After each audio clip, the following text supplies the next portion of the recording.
inside the King's quarters at Versailles. And don't forget to like this video and subscribe to this channel. We will first look at the King's apartments and then the King's private suite. According to the book Versailles by Gerald van der Kamp, Lavaux, in his plans for enlarging Versailles, had decided that the state apartments would be the King's apartments. This indeed was the case until 1682, when Louis XIV moved to the wings overlooking the Marble Courtyard, into the large suite which was used by Louis XV and Louis XVI for their official functions. It consisted of 5 rooms, which are reached by the Queen's staircase: the guard room, the first and second antechamber, the bedchamber, and finally, the council chamber. The first 2 rooms suffered badly during the 19th century, when, in an attempt to improve their appearance, they were covered in a thick coat of distemper and imitation marble. The Queen's staircase, therefore, also became the King's staircase from 1682. Built between 1679 and 1681, on the other side of the royal courtyard, the ambassador's staircase. It was enlarged in 1701 by the addition of a loggia, leading to the apartments of the king and opposite to those of Madame de Maintenon. How many famous men climbed this superb stairway each morning and evening to attend the rising and retiring of the king. The first and second antechamber were also known as the Salon du Conseil. This room did not get its strange name, now so famous, until the time of Louis XV, who enjoyed making fun of the oval window in the frieze that lit up the whole end of the room. As the antechamber leading to the royal bedchamber, the salon had a very special role to play. The princes and lords who were admitted to the king's rising ceremony had to wait here, and it soon became the meeting place par excellence to hear the court events, comment upon the king's decisions, and whisper wittily the latest tidbits of gossip. For one had to wait a long time before being admitted to the bedchamber, the door of which was waited by a guard. First came the family entrance, reserved for the children of France and the princes of the blood. This correspondence to the private rising ceremony took place after the departure of the doctor, the surgeon, and the king's old nurse, who came to kiss him each morning until 1688. Then followed the state entrance, for the high dignitaries of the crown, the first entrance of those who had the privilege of a royal warrant, and finally the chamber entrance, for those admitted to the state rising ceremony. These last had to wait more than an hour, since the door, both halves of which were opened only for the Grand Dauphin and princes of the blood, would close after each person. Everything was ruled by etiquette. One thus had to scratch softly at the doors instead of knocking. Moreover, since the doors were closed, one could not open them oneself on leaving, but had to ask an usher to do so. The Salon du Conseil was created in 1701 from the 2 separate rooms that had previously existed there: the Bassano cabinet next to the Queen's private suite, and Louis XIV's first bedchamber. The latter is rich in historical associations, such as that veritable affair of state, the only serious attack on the king's robust health. This was an operation which took place on November 18, 1686. Louis XIV showed great courage and, some hours later, held his council as though nothing had happened. The king's reputation was of the utmost importance, and if Louis XIV were alive today, there's one thing we can be sure of. He'd be protecting his information with a VPN. And that brings us to today's sponsor, Surfshark. Sponsors like Surfshark enable us to continue creating content like this and support the amazing team behind these videos. Surfshark is a powerful app and browser extension that encrypts your online data, adding an extra layer of security to keep your passwords, videos, and photos safe. It uses the same level of VPN encryption adopted by the US government, so you know your information is well protected.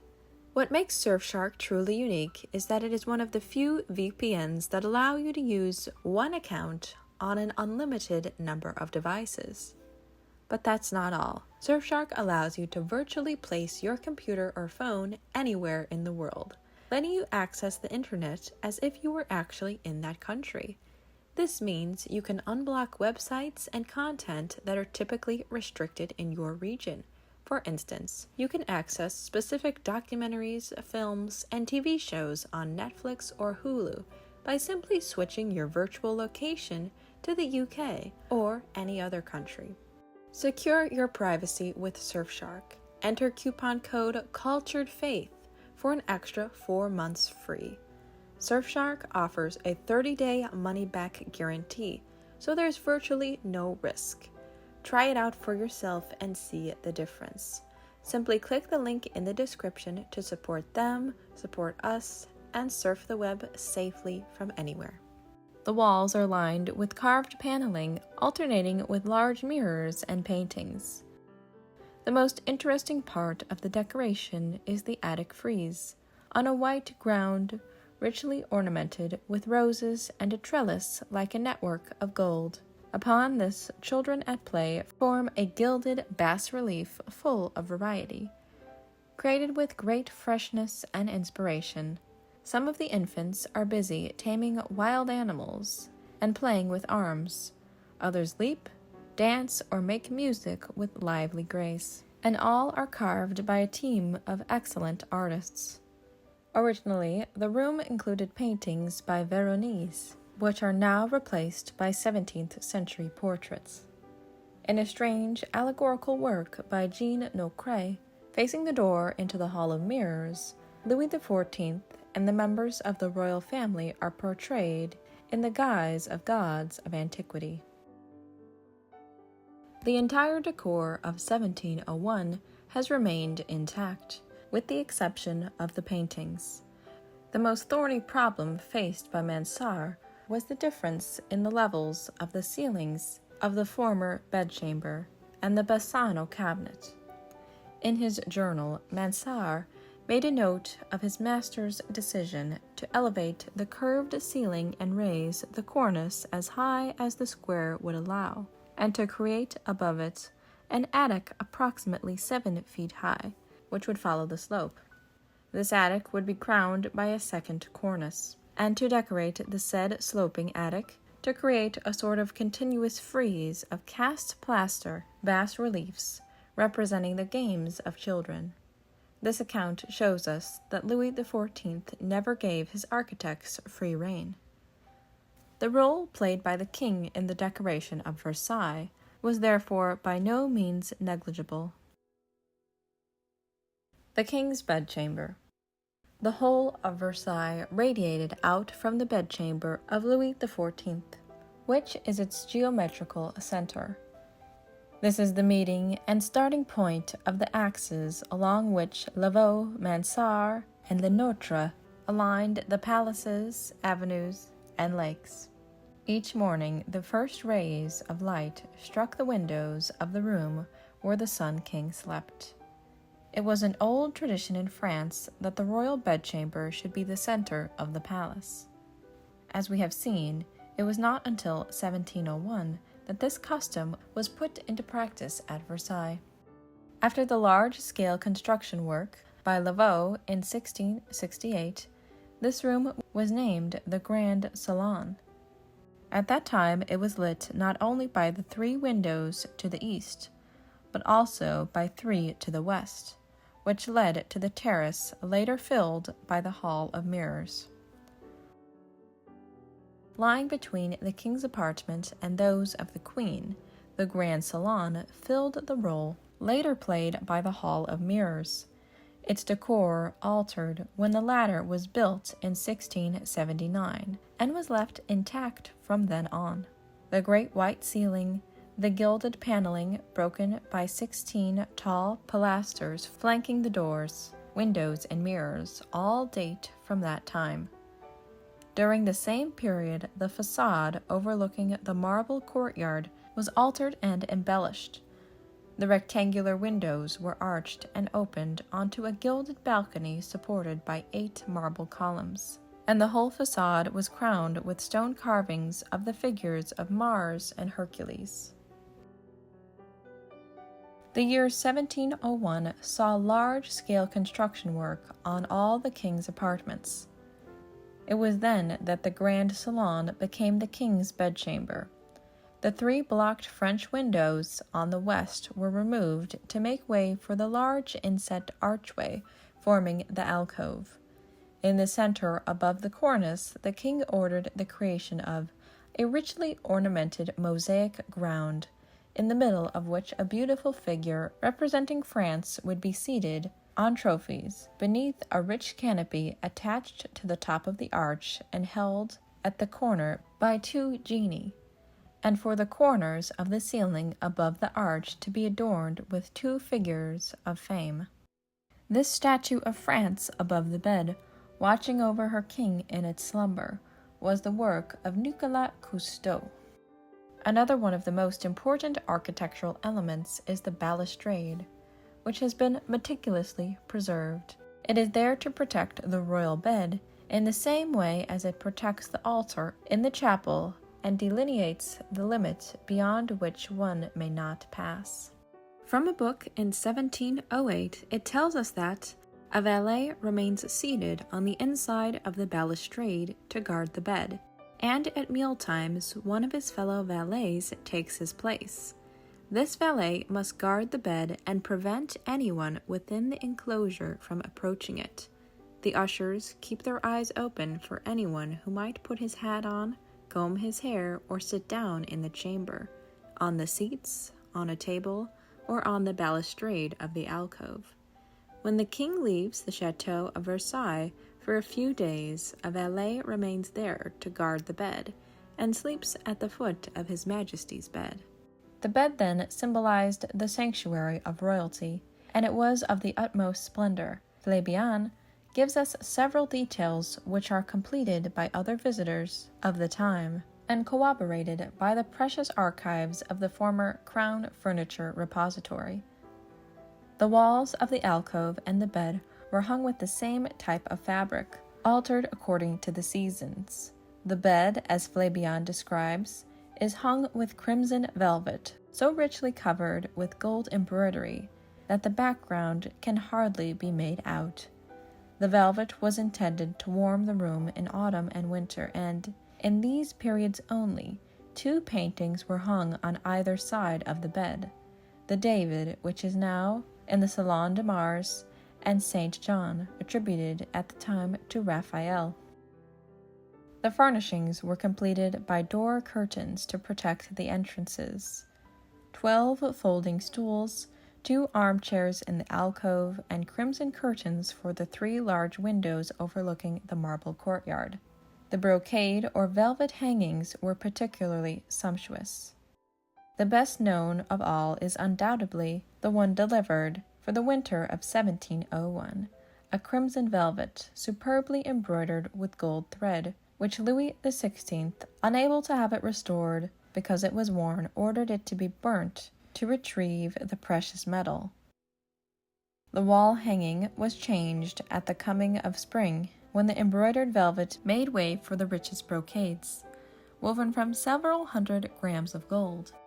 The monarch who had raised his country to the peak of glory, fortune, and creativity died in this room on the morning of the 1st of September 1715, having reigned over France for 72 years. All of those who have been in charge of Versailles have worked on the restoration of this, the focal point of the chateau. Persistent efforts have resulted in the return to the attic story of the paintings, 5 figures of the evangelists. Finally, thanks to the generosity of a large number of private individuals, for the alcove wall and the bed in crimson silk threaded with gold and silver. An amazing woven masterpiece has been created. And now the embroidery is completely finished, and we can see the dazzling pomp of yesteryear as it has been restored to this famous and historic room. As we enter the council chamber, we thus leave the grandeur of the Sun King for the grace and elegance of Louis XV.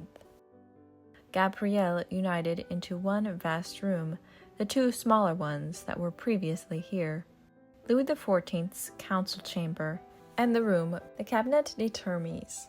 Gabrielle brought life to these walls by the interplay of solids, doors or paneling, and empty spaces, windows or mirrors, is now charming to behold. He himself designed the carved panels, in which Antoine Rousseau has presented us with a masterpiece. The most admirable are those on either side of the fireplace, with bold, handsome frames, and in the center of each, a pendant cartouche of putti playing at the king's council within sprays of leaves. Around the covered table, which was set up on council days, the ministers sat on folding stools, while the king presided from an armchair. The passing of time was shown by a clock on the mantelpiece, next to which, on a velvet cushion, slept Louis XV's large Angora cat. The bust of Alexander the Great, with its gilt bronze drapery, stood here in the 18th century. They have recently been returned to Versailles, as have two vases of Mars and Minerva, commissioned by Louis XVI for the mantelpiece. As it lay beyond the bedchamber, access to the king's council chamber was extremely difficult for courtiers. It was entered by ministers for council days. There, for almost a century, important decisions involving the destiny of France and Europe were taken. The king sometimes invited the members of his family there. At times, after his rising ceremony, he would have one of the lords who had asked him for an audience called into this room. The lucky person chosen remained standing to announce his request. The conversation was therefore brief, but it nevertheless aroused the curiosity and jealousy of the crowd of courtiers who had remained in the chamber. It was in this room that, according to etiquette, the king received ladies who had been accepted as residents at court. The court also passed through this room to pay homage to the sovereign on the occasion of marriages in the royal family or, after a death, dressed in long mourning robes to offer their condolences. Now we will be looking at the king's private suite. This series of drawing rooms extended along the first floor of the chateau and is lit from both the Marble Courtyard and the Royal Courtyard. Louis XIV had gathered in these rooms the rarest masterpieces of his collection of paintings, as well as all kinds of objects d'art, bronzes, medals, and rock crystal.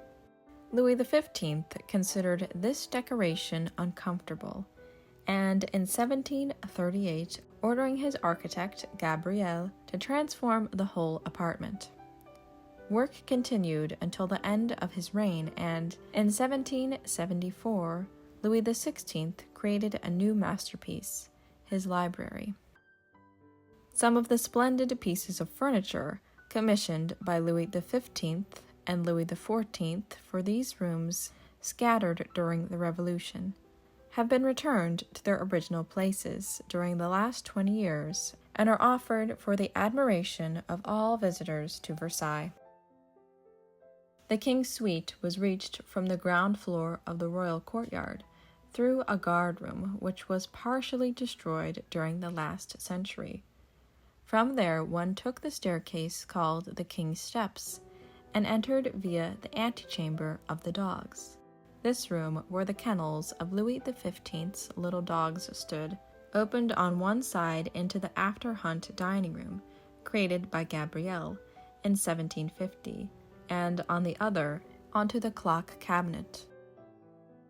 From the antechamber, one enters the bedchamber, arranged for Louis XV in 1738, on the site of Louis XIV's former billiards room.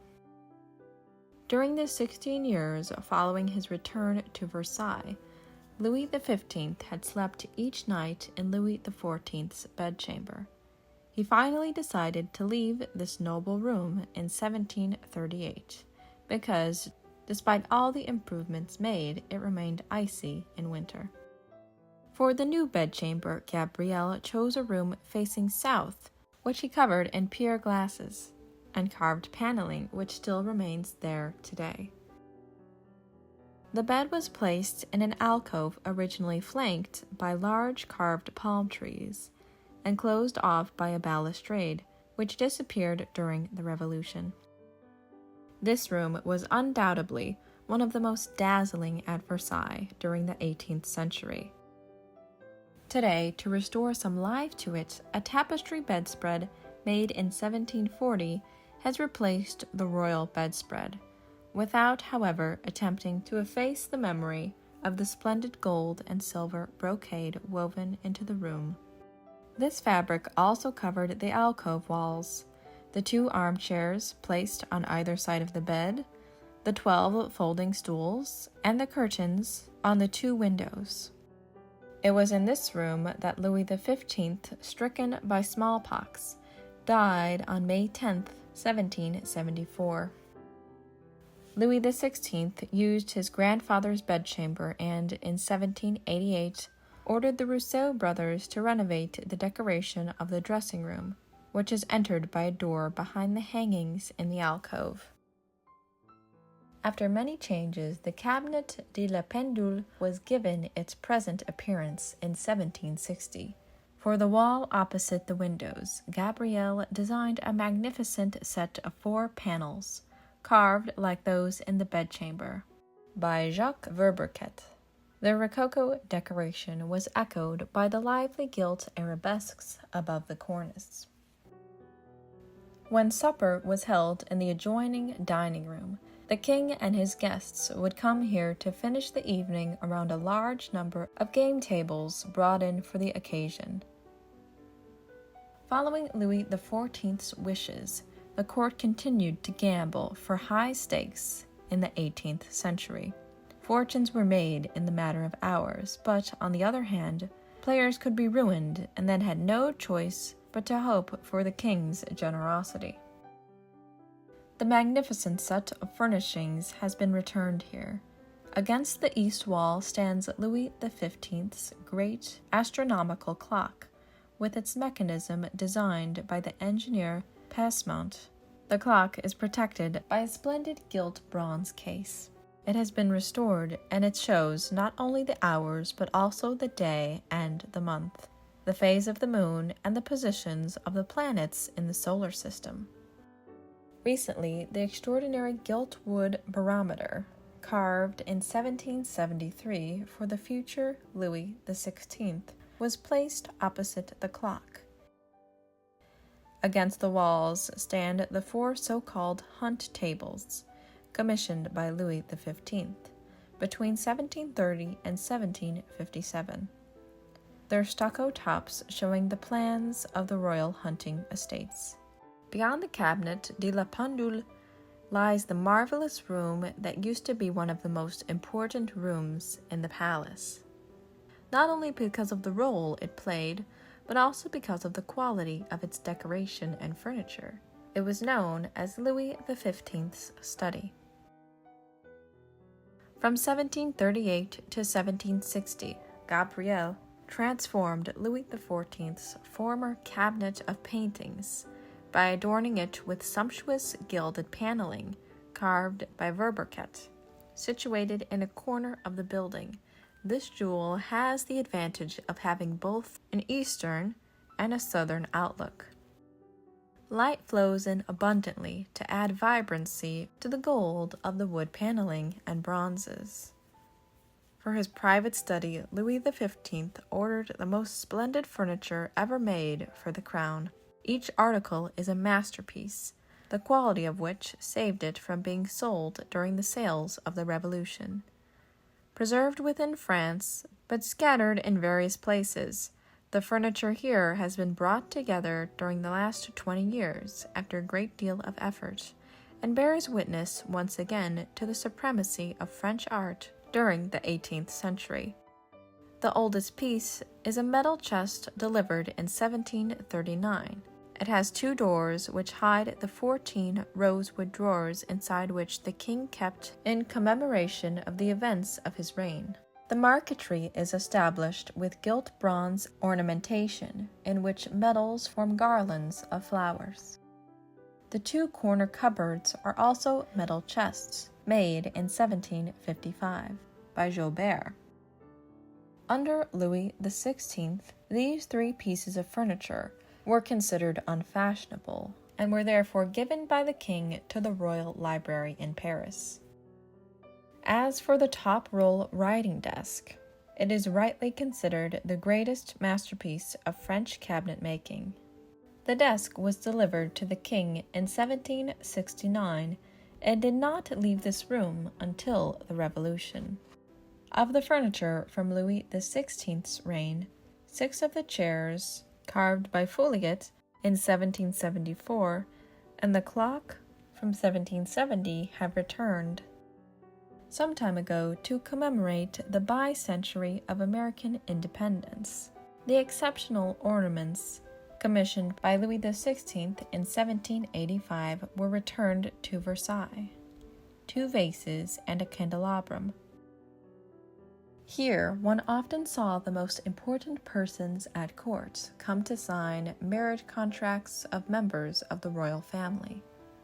When the affair of the Queen's necklace came to light, unjustly lowering the Queen's reputation in the eyes of the public, Louis XVI, in the presence of Marie Antoinette and his ministers, summoned Cardinal de Rohan.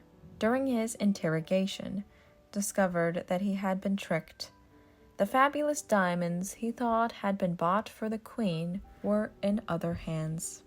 "Your Eminence," said the king, "control yourself. To enable you to do so, and in order that the presence of the Queen and myself should not disturb your peace of mind, I suggest you proceed to the adjoining room. You will be alone there." The cardinal obeyed, returned, and handed a sheet of paper to the king. Taking it, His Majesty said, "I warn you that you shall be arrested." This was the last act of this scandal, in which the innocent Queen's reputation was ruined. Until 1769, the king's private suite ended in the annex, a small study. Beyond it, until the regrettable destruction in 1752, lay the ambassador's staircase and the sumptuous small gallery, decorated for Louis XIV. On their site, Gabrielle was ordered to create the apartment for Madame Adelaide, Louis XV's favorite daughter. This princess thus lived at her father's side for 17 years. In 1769 was an important date for Louis XV's private life. After having been a widower for a year, he had just met Madame du Barry and installed her at the palace. The royal family made no effort to hide its disapproval of the liaison. The king arranged the move for his daughter to spare her any embarrassment, and he ordered the private suite to be enlarged by what were called the new rooms from then on. The first room is Madame Adelaide's former cabinet doré. Its particularly rich decoration dates from 1767. It contained an admirable alcove with a mirror in the center pier, on either side of which Gabrielle placed in pairs 4 of Verberquet's most extraordinary wood panels, adorned with musical instruments, fishing tackle, and gardening tools mingled with garlands of flowers and ribbons tied in bows. In this sumptuous setting, Madame Adelaide took her music lessons one afternoon in December 1764. The royal family gathered here for a recital by Mozart. In 1769, Louis XV converted this drawing room into a coffee parlor. He had low glass cabinets placed along the walls to display the finest pieces of gold plate. Beyond it lay Madame Adelaide's bedchamber, which Louis XV decided to turn into a game room. The room was completely transformed by Gabrielle into a magnificent library on Louis XVI's accession to the throne. Like all members of the royal family, Louis XVI had received an extremely thorough education, which developed his curiosity for the sciences and technology and encouraged his taste for learning. The most spectacular sign of Louis XVI's studious nature is undoubtedly the creation of this library, which he wanted instantly, and which is the only room at Versailles, apart from the little dressing room that he had transformed for his personal use. The immense talent of the older Gabrielle can be judged here. Nearly 20 years separate the creation of this decor from that of the preceding room. The architect's genius had not aged. The Rococo style had given way to a neoclassical one, inspired by antiquity. Of Louis XVI's furniture, the table by Resner and the terrestrial globe were eventually returned here. The chest of drawers was replaced by one delivered for the king's brother. Thanks to generous donations, the painted silk was recently rewoven and restores to the library the life, color, and intimate charm of the past. One set of library shelves is in fact trompe-l'oeil, and is the door through which one entered Madame Adelaide's grand cabinet, later to become a dining room under Louis XV and Louis XVI, and better known as the porcelain room. The last room in this suite is Louis XVI's game room. Almost 2/3 of the furniture commissioned by Louis XVI and scattered during the Revolution has been returned to this room with its Louis XV decoration. The 4 superb corner cupboards delivered by Resner in 1774 have been returned to their original places, and 19 of the 36 chairs bought in 1785 have been found again. A very rich silk fabric embroidered with gold covers the windows and chairs. All that is missing are the games tables, which stood on the magnificent carpet with Louis XIV's initials. The private apartments. Above the private suite overlooking the courtyard of the Stags and the entrance courtyards to the palace lies the king's most secret dominion at Versailles, the private apartments, decorated by Gabrielle for Louis XV. They consist of a series of small rooms with a fresh, charming decor, in which white or gilded wainscoting alternates with painted panels. In this retreat, inaccessible to the courtiers, Louis XV would come to live simply, inviting a few friends to share his supper in one of the many dining rooms. He also housed his mistresses here, including the 2 most celebrated ones, Madame de Pompadour and Madame du Barry. The Marquise lived for 5 years in the attic story of the north wing, before moving into a comfortable apartment on the ground floor. In 1769, Du Barry moved into the section overlooking the Marble Courtyard and the Courtyard of the Stags. She lived there until Louis XV's death in 1774, receiving in the company of the king their faithful friends who had been invited to supper and games, attempting to forget all of the rebuffs inflicted on her by the royal family, and in particular by the young Dauphine, Marie Antoinette. Her apartments consisted of a library, an antechamber, a game room, a drawing room, a dining room, and a bathroom. Very fine furniture has been placed in this suite, including special chairs called the furniture of the gods. And those were the spaces that comprised the king's quarters at Versailles. Thank you so much for watching this video, and don't forget to subscribe and share and comment down below telling me your favorite room throughout the tour. If you enjoyed this free content, consider supporting me on Patreon and becoming a member of our cultured newsletter. Thank you everyone, and I'll see you in the next video.